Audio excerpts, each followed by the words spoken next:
भ्रमण करने के लिए। तो नारायण एक दिन पधारे और आकर के आदिदेव महादेव से कहने लगे, महादेव। महादेव ने जैसी दर्शन किया, प्रणाम किया, जय हो भगवान, मेरी भूमि में आप कैसे पधारे? 3 क्षेत्र है ना, विष्णुलोक, ब्रह्मलोक और शिवलोक।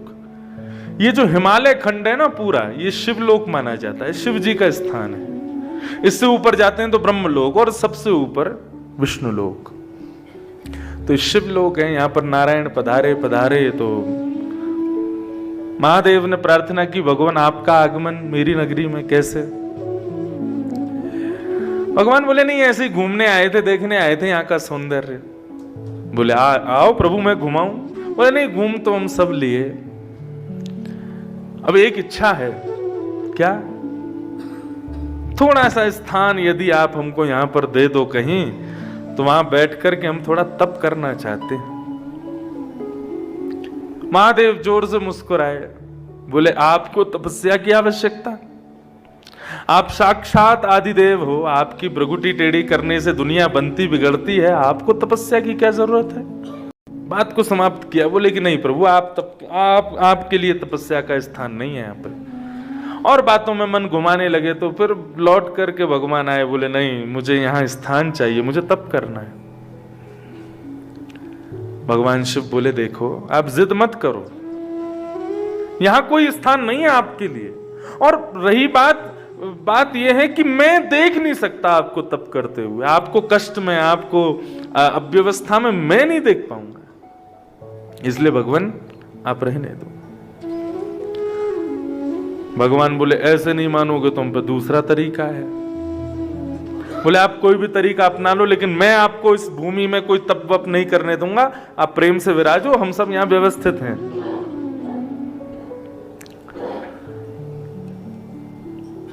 महादेव अपना चले गए, ठाकुर जी भी अपने चले गए। भगवान बोले दूसरे तरीके से आएंगे।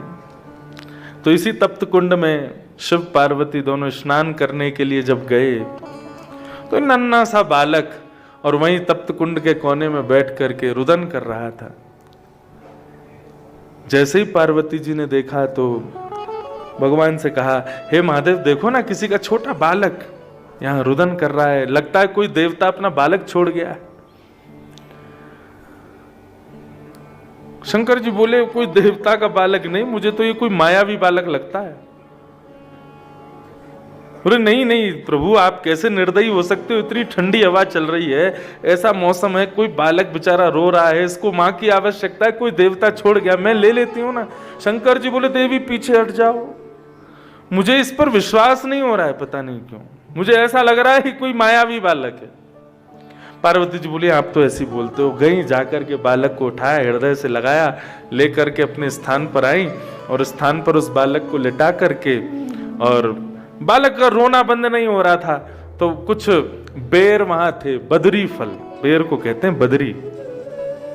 वो बदरी फल गेंद जैसे दिखते हैं, तो उस बालक को दिखा करके पार्वती जी थोड़ा आनंद करने, लो खेलो। वो बालक उन बदरी फलों को देख के शांत हो गया और अपने मुख में लेकर के उससे खेलने लगा। पार्वती जी बोली हाँ अब व्यवस्थित है, अब ठीक है, चलो हम जल्दी स्नान करके आते हैं, फिर देखेंगे इसका क्या करना है, कहां से आया, कौन क्या, वो सब देखेंगे व्यवस्था। स्नान करने के लिए महादेव और पार्वती दोनों गए। स्नान करके जैसे ही लौटे तो मुख्य द्वार मंदिर का बंद, भीतर से लॉक। जैसे ही दोनों ने धक्का दिया तो खुले ही नहीं। पार्वती जी बोली ये क्या हुआ? महादेव कह रहे मैं कह रहा था मायावी बालक है, उसी ने कुछ भीतर से कर दिया है। शंकर जी बोले ये ऐसे नहीं खुलेगा, रुको इसको मैं खोलता हूं। जैसे ही तीसरा नेत्र खोला क्रोध में भर करके, और उस तेज पुंज से, नेत्र से निकले हुए तेज से जैसे ही मुख्य द्वार खुला, तो जिस स्थान पर केदारनाथ विराजते थे उस स्थान पर शंख चक्र गदा पद्मधारी श्रीमन नारायण विराज गए और तपस्या की मुद्रा में विराज गए, तपस्या करने बैठ गए ठाकुर जी। महादेव बोले मैंने कहा था ना मायावी बालक है। मायावी बालक नहीं, माया को जो जन्म दे वो बालक था। अब गया हमारा स्थान हमारे हाथ से, अब ये बैठ गए यहां डट करके, अब नहीं उठेंगे यहां से। शिव पार्वती दोनों गए, जाके प्रणाम किया, बोले भगवान क्यों जिद है आपको तपस्या की? तब भगवान कहते हैं, बोले सतयुग में चलेगा, त्रेता में चलेगा, द्वापर में चलेगा तपस्या का जोर, लेकिन कलयुग में नहीं चलेगा। कलयुग पर लोगों पर इतना समय नहीं होगा कि वे आकर के तप करें, वे थोड़ी अव्यवस्थाएं सहन करें, थोड़ा अपने शरीर को अव्यवस्थाएं दिलावें, उनसे ये सब सहन नहीं होगा। वो अपनी आवश्यकताओं के देखते हुए आविष्कार करते रहेंगे, नई नई चीजें बना बना के अपने शरीर को सुख देते रहेंगे, तप नहीं करेंगे। तो बोले कलयुग में सृष्टि कैसे चलेगी? व्यक्ति कर्म करेगा, तप नहीं करेगा तो फल कैसे मिलेगा उसको? शंकर जी बोले तो फिर आपने क्या विचार किया? बोले हमने ये विचार किया कि कलिकाल में जितने भी मानव इस पृथ्वी पर, धरती पर जन्म लेंगे, उन सब के लिए हम बैठ करके यहां तपस्या करेंगे। फल प्राप्त करे, उसको तप ना करना पड़े, इसलिए मैं उसके नाम से यहां तपस्या करूंगा। आप जितने यहां आ रहे हो ना, और आ करके यहां पर बद्रीनाथ भगवान के यहां आके, अरे बद्रीनाथ भगवान कहां आके बैठे हो, अरे क्या व्यवस्था, क्या, अरे सब छोड़ो, जाकर के ठाकुर जी के सामने धन्यवाद कहो कि हे प्रभु, आज हम सुख से जी रहे हैं, हम प्रेम से अपने जीवन के भोगों को भोग रहे हैं, हमारे बाल बच्चे जीवन में जो चाहते हैं वो प्राप्त कर रहे हैं। हम कर्म का अहंकार करते हैं कि हमने कर्म किया, लेकिन उस कर्म को गति देने वाली तपस्या आप हमारे लिए कर रहे हो भगवान। 2 आंसू बहा देना, प्रणाम करना, धन्यवाद कहना। हम ऐसे ऋण पर, हम ऐसे ऋण के ऋणी हैं बद्रीनाथ भगवान के, जिससे हम कभी उऋण नहीं हो सकते। इसलिए मैंने तो संकल्प लिया, कोई यजमान मिले ना मिले, कोई आयोजक मिले, इस कथा का कोई आयोजक नहीं है, मैं स्वयं आयोजक हूं।